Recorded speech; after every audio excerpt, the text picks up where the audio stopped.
اپنی گفتگو کا آغاز اس شعر سے کرتا ہوں تاکہ اسلام آباد انتظامیہ اور وکلاء کے درمیان جو کل کا معاملہ کہہ لیں اور اتوار کی شب جو پیش آیا تاکہ اس پہ روشنی ڈالی جا سکے۔ وقت کرتا ہے پرورش برسوں، حادثہ ایک دم نہیں ہوتا۔ تو بتانا چاہوں گا اسلام آباد ڈسٹرکٹ کورٹ کا قیام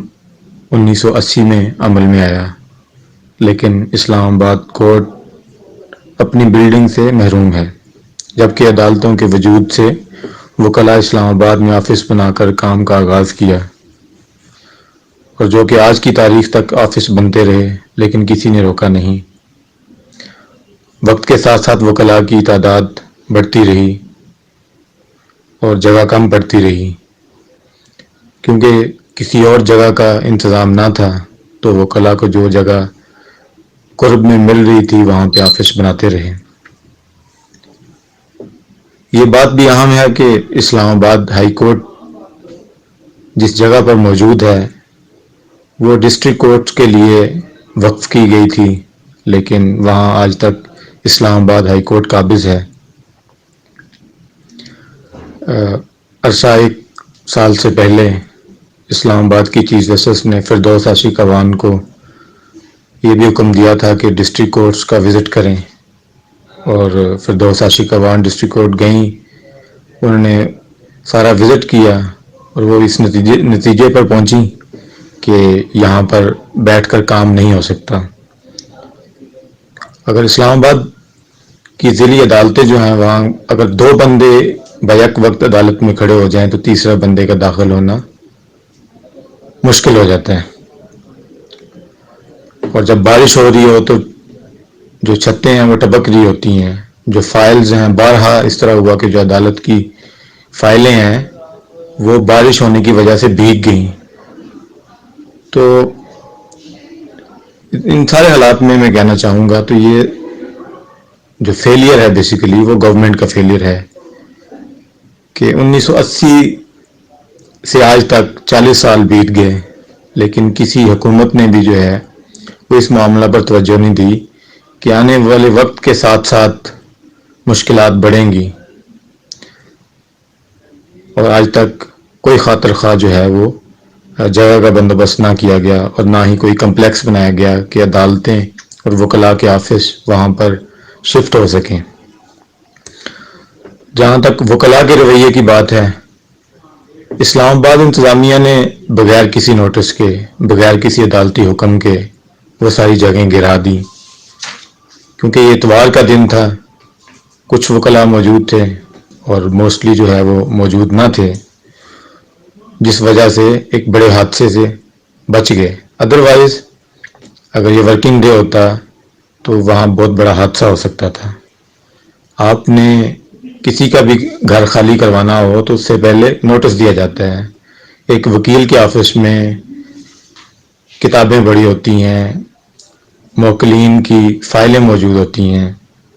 جو کہ بڑی اہم ہوتی ہیں، اور آپ ایک دم سے آئیں اور سارا کچھ گرا دیں تو یہ بہت بڑی ناانصافی ہے۔ تو اس سارے حالات میں جو وکلاء کا رد عمل تھا وہ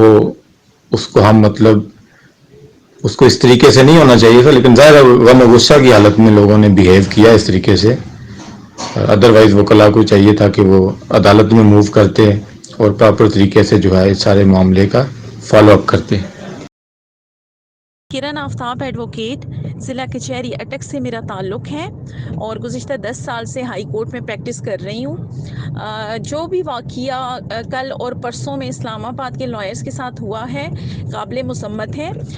گورنمنٹ کو یہ چاہیے تھا کہ پہلے وکلاء چونکہ لا نوئنگ برادری سے تعلق رکھتے ہیں تو ان کو ایک نوٹیفیکیشن جاری کر دے کہ آپ کی یہ چیمبرز کی اراضی ناجائز تجاوزات کے زمرہ میں آ رہی ہے، لہٰذا اس کو خالی کیا جائے، اور پھر گورنمنٹ کو یہ کوشش کوشش کرنی چاہیے تھی کہ لائرس کو کوئی سبسٹیوٹ دیں، کیونکہ لائرس اپنے چیمبرس کو as a public property deal کرتے ہیں اور وہاں پہ پبلک ویلفیئر کے کاموں کے لیے ہی بیٹھتے ہیں.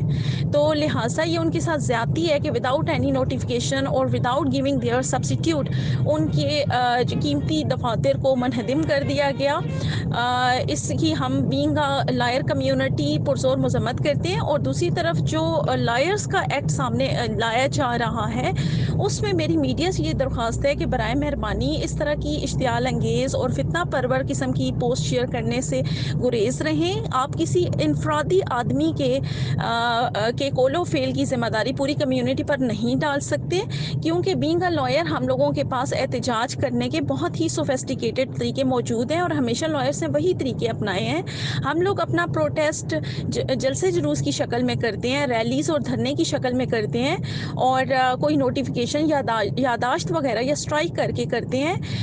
اگر چند ایک شرپسند عناصر نے لائرس کا نام استعمال کر کے اور کسی جسٹس صاحب کے فاضل جسٹس صاحب کے چیمبر کے اوپر دھاوا بولنے کی کوشش کی ہے تو ہم اس چیز کی بھی مذمت کرتے ہیں. اور یہ دونوں ایکٹ جو ہیں وہ دیکھا جائے تو بیلنس آف پاورز کے زمرے میں نہیں آتے، اور ان کو نا منیمم کیا جائے اور اس کا کوئی سدباب کرنا چاہیے. لائرس کے لیے میں کہتی ہوں کہ ان کے ساتھ بہت سخت زیادتی ہوئی ہے اور ان کو گورنمنٹ کو فل فور کوشش کر کے سبسٹیوٹ ارینج کر کے دینا چاہیے تاکہ وہ اپنا کام جاری رکھ سکیں. ممکن ہے کل تک میں بھی بھرپور بغاوت کر بیٹھوں، آج اگرچہ شکوہ بطرز جمہوری کرتا ہوں. کل کے واقعے پہ جو انتظامیہ اور وکلاء کے درمیان اسلام آباد کچہری میں ہوا، اس پہ ہمیں بہت افسوس ہے، اور اس پہ میں صرف اتنا کہنا چاہوں گی کہ قانون کو اپنے ہاتھ میں لینا کسی طرح بھی صحیح نہیں ہے، اور کسی کو بھی یہ حق نہیں ہے کہ قانون کو اپنے ہاتھ میں لے. لیکن دوسری طرف دیکھا جائے تو آج تک اتنی حکومتیں آئیں اور گئیں، لیکن کسی نے بھی اسلام آباد کچہری کے لیے پراپر کوئی جگہ نہیں دی. اور جس جگہ پہ اسلام آباد کچہری کی عدالتیں موجود ہیں وہ بھی جگہ لوگوں کی ہے، جو کہ اسلام آباد کی اپنی پراپرٹی نہیں ہے اور رینٹ پہ ہے. اور جو اسلام آباد کی اپنی جگہ جو کچہری کے لیے دی گئی ہے وہاں پر اسلام آباد ہائی کورٹ قابض ہے. تو ہم اب یہی کہہ سکتے ہیں کہ وکلاء اپنے رائٹس کے لیے کدھر جائیں. جب وکلاء اپنے حق مانگتے ہیں تو پھر ان کو غلط کہا جاتا ہے. اور کل کے واقعے پہ صرف یہ ہے کہ بغیر کسی نوٹس کے ساری جگہ کو گرا دینا وہ کسی بھی طرح جائز نہیں ہے، یا کسی بھی طرح آپ اس کو ڈیفینڈ نہیں کر سکتے. ہمیں صرف یہی ہے کہ وکلاء کے چیمبرز میں سارا سامان موجود ہوتا ہے، سب چیزیں ان کا پراپر ایک وہ جگہ ہوتی ہے، تو آپ ان کو بغیر نوٹس کے کسی بھی طرح خالی کرانے کے مجاز نہیں ہے. آپ ان کو نوٹس دیں اور پھر اس پہ کرائیں.